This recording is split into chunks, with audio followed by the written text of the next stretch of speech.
Hi there and welcome. I'm so glad to have you joining today. It is our last day reading through The Magic of Oz by L. Frank Baum. Yesterday's reading, The Wizard of Oz was able to get Trot and Cap'n Bill safe off of the island where they had grown roots into the soil. They were able to also get the magic flower as a birthday present for Ozma. So all of our friends then journeyed back to the Emerald City and are preparing for Ozma's birthday. So that's where we're going to pick it up here today for our last reading of the chapters of The Magic of Oz. So this is chapter 22, Ozma's Birthday Party.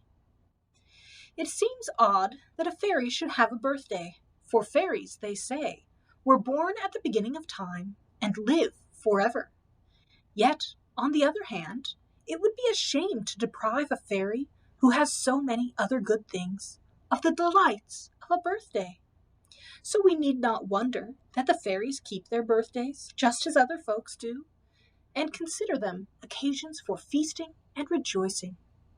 Ozma, the beautiful girl ruler of the fairyland of Oz, was a real fairy, and so sweet and gentle and caring for her people that she was greatly beloved by them all. She lived in the most magnificent palace in the most magnificent city in the world, but that did not prevent her from being the friend of the most humble person in her dominions. She would mount her wooden sawhorse and ride out to a farmhouse and sit in the kitchen to talk with the good wife of a farmer while she did her family baking. Or she would play with the children and give them rides on her famous wooden steed. Or she would stop in a forest to speak to a charcoal burner and ask if he was happy or desired anything to make him more content. Or she would teach young girls how to sew and plan pretty dresses, or enter the shops where the jewelers and craftsmen were busy and watch them at their work, giving to each and all a cheering word or a sunny smile. And then Ozma would sit in her jeweled throne with her chosen courtiers all about her and listen patiently to any complaint brought to her by her subjects, striving to accord equal justice to all. Knowing she was fair in her decisions, the Oz people never murmured at her judgments, but agreed if Ozma decided against them, she was right and they were wrong. When Dorothy and Trot and Betsy Bobbin and Ozma were together, one would think they were all about the same age, and the fairy ruler no older and no more grown up than the other three.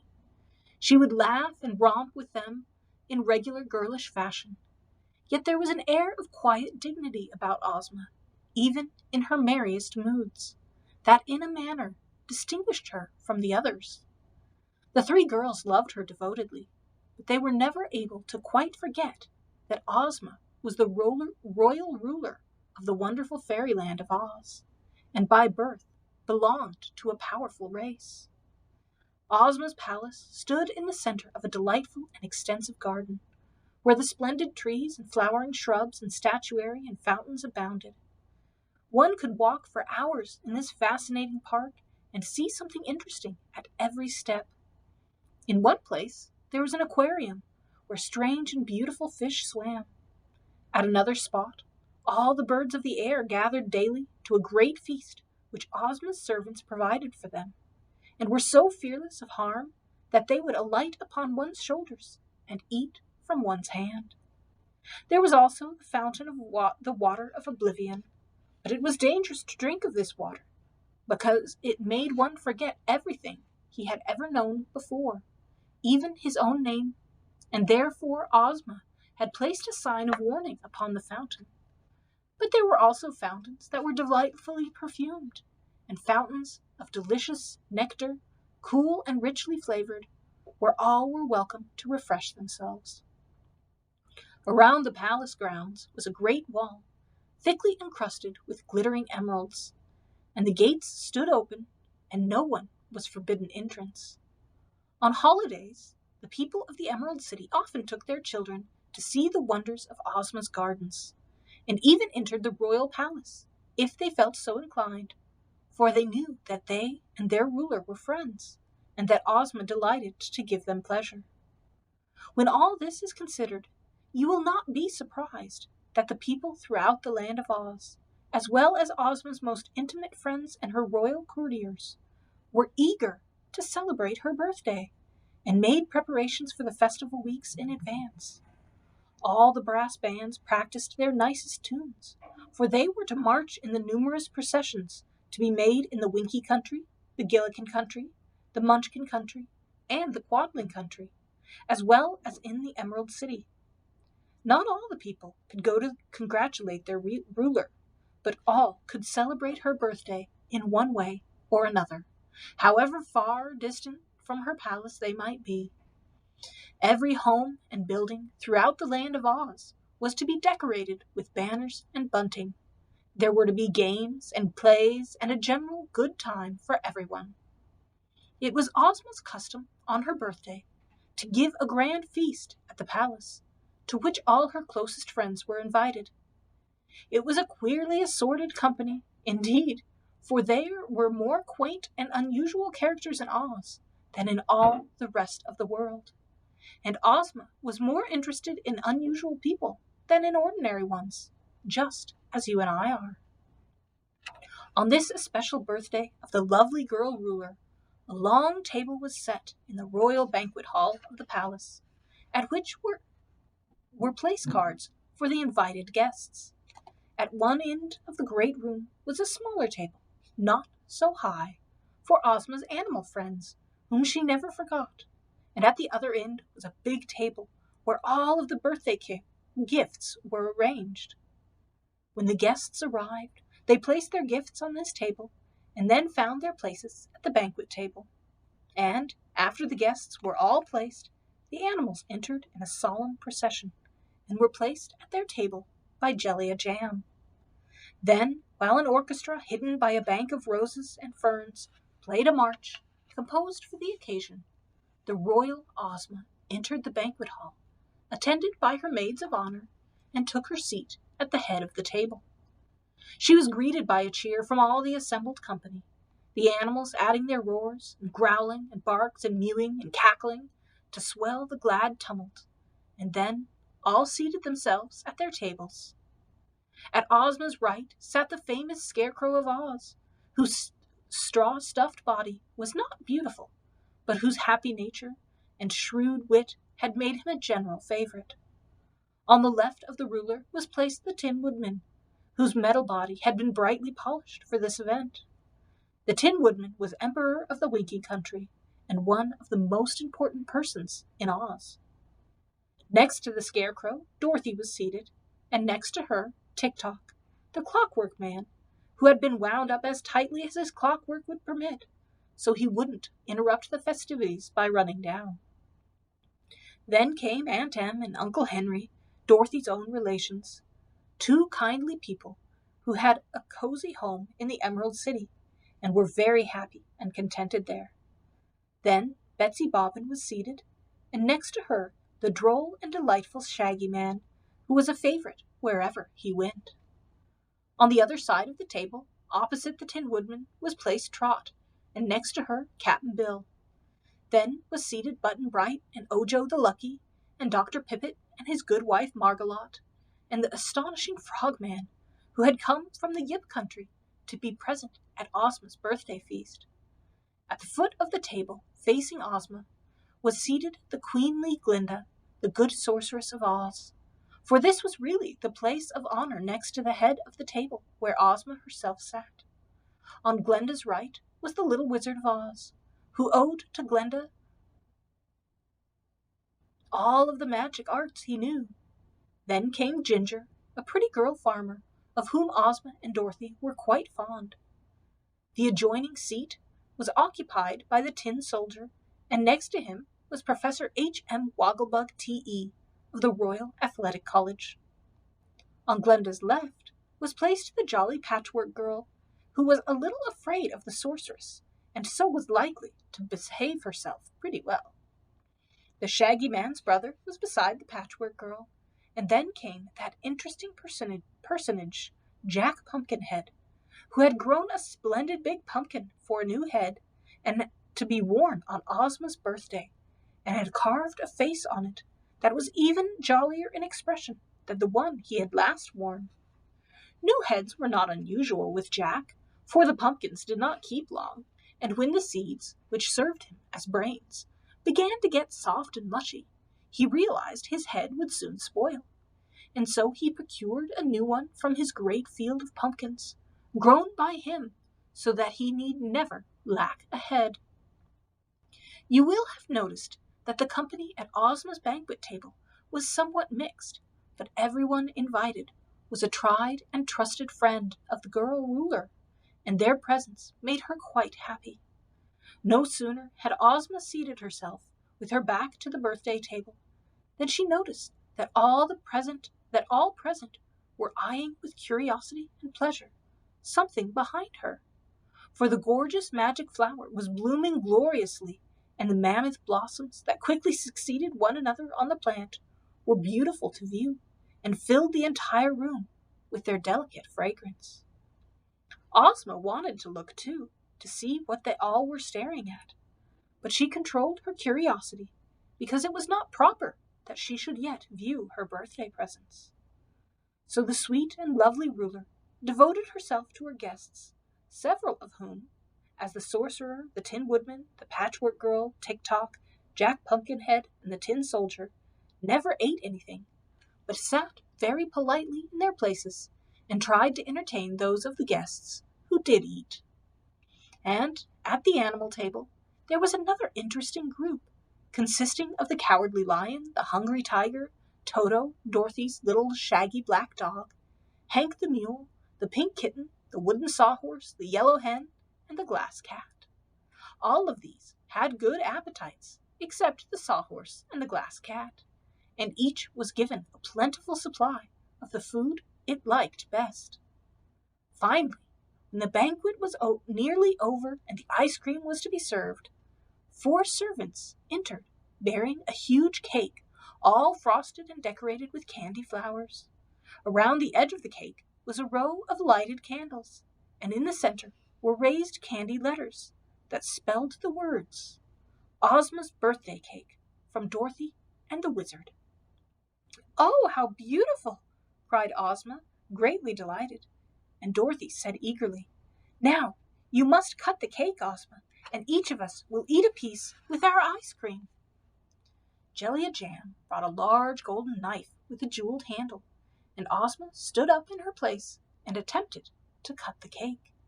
But as soon as the frosting in the center broke under the pressure of the knife, there leaped from the cake a tiny monkey 3 inches high, and he was followed by another and another, until 12 monkeys stood on the tablecloth and bowed low to Ozma. "Congratulations to our gracious ruler!" they exclaimed in a chorus, and they began a dance, so droll and amusing that all the company roared with laughter, and even Ozma joined in the merriment. But after the dance, the monkeys performed some wonderful acrobatic feats. Then they ran to the hollow of the cake, took out some band instruments of burnished gold, cornets, horns, drums, and the like, and forming into a procession, the monkeys marched up and down the table, playing a jolly tune with the ease of skilled musicians. Dorothy was delighted with the success of her surprise cake, and after the monkeys had finished their performance, the banquet came to an end. Now was the time for Ozma to see her other presents, so Glinda the Good rose, and taking the girl ruler by her hand, led her to the table where all her gifts were placed in a magnificent array. The magic flower, of course, attracted her attention first, and Trot had to tell her the whole story of their adventures in getting it.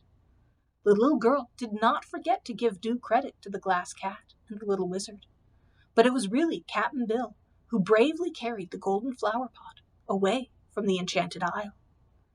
Ozma thanked them all and said she would place the magic flower in her boudoir, where she might enjoy its beauty and fragrance continually.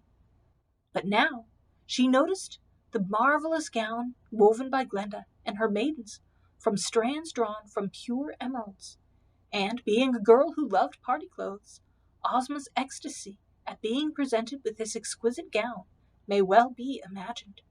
She could hardly wait to put it on, But the table was loaded with other pretty gifts, and the night was far spent before the happy girl ruler had examined all her presents and thanked those who had lovingly donated them. Chapter 23.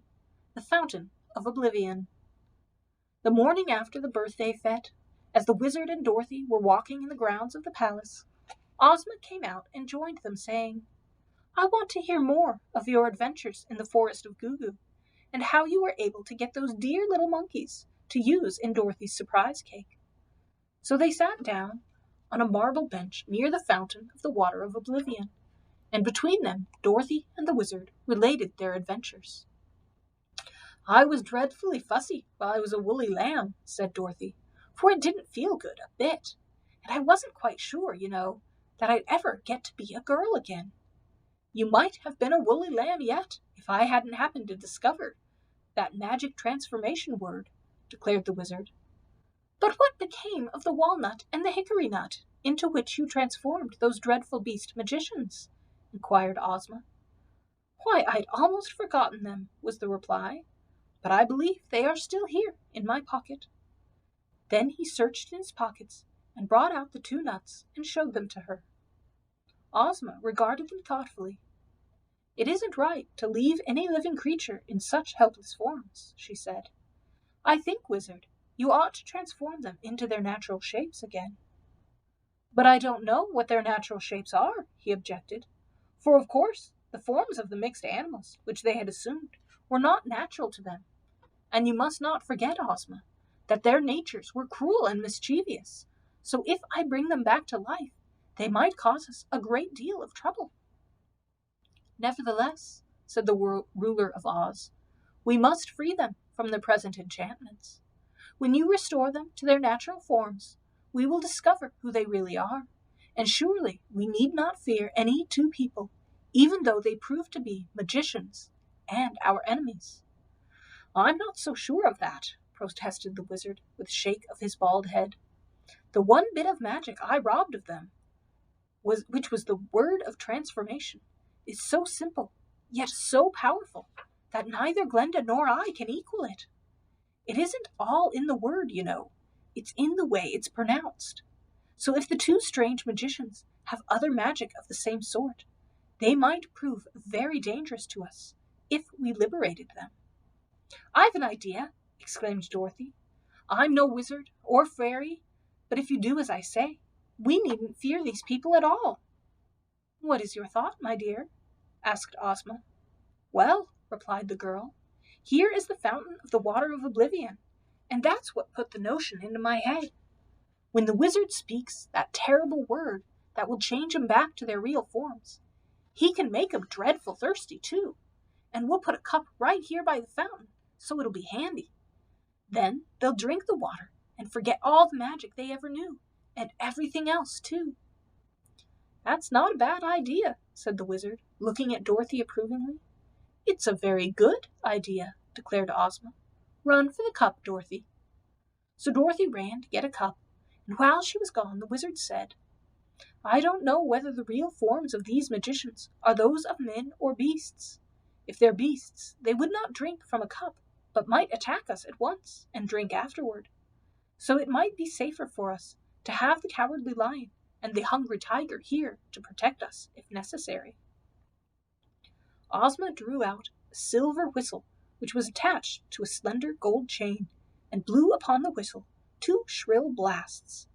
The sound, though not harsh, was very penetrating, and as soon as it reached the ears of the Cowardly Lion and the Hungry Tiger, the 2 huge beasts quickly came bounding toward them.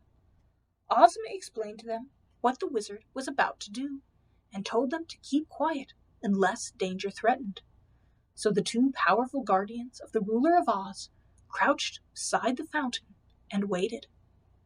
Dorothy returned and set the cup on the edge of the fountain. Then the wizard placed the hickory nut beside the fountain and said in a solemn voice, "I want you to resume your natural form and to be very thirsty. Pyrus Grixkle." In an instant there appeared in the place of the hickory nut the form of Kiki Aru, the high-up boy. He seemed bewildered at first, as if trying to remember what had happened to him and why he was in this strange place. But he was facing the fountain, and the bubbling water reminded him that he was thirsty. Without noticing Ozma, the wizard, and Dorothy, who were behind him, he picked up the cup, filled it with the water of oblivion, and drank it to the last drop. He was now no longer thirsty, but he felt more bewildered than ever, for now he could remember nothing at all, not even his name or where he came from. He looked around the beautiful garden with a pleased expression, and then, turning, he beheld Ozma, the wizard, and Dorothy regarding him curiously, the two great beasts crouching behind them. Kiki Aru did not know who they were, but he thought Ozma very lovely and Dorothy very pleasant, so he smiled at them, the same innocent, happy smile that a baby might have indulged in, and that pleased Dorothy, who seized his hand and led him to a seat beside her on the couch. "Why, I thought you were a dreadful magician," she exclaimed, "and you're only a boy." "What is a magician?" he asked. "And what is a boy?" "Don't you know?" inquired the girl. Kiki shook his head. Then he laughed. "I do not seem to know anything," he replied. "It's very curious," remarked the wizard. "He wears the dress of the Munchkins, so he must have lived at one time in the Munchkin country. Of course, the boy can tell us nothing of his history or his family, for he has forgotten all that he ever knew. He seems like a nice boy, now that all the wickedness has gone from him," said Ozma. "So we will keep him here with us and teach him our ways, to be true and considerate of others." "Why, in that case, it's lucky for him he drank from the water of oblivion," said Dorothy. "It is indeed," agreed the wizard. "But the remarkable thing to me is how such a young boy ever learned the secret of the magic word of transformation.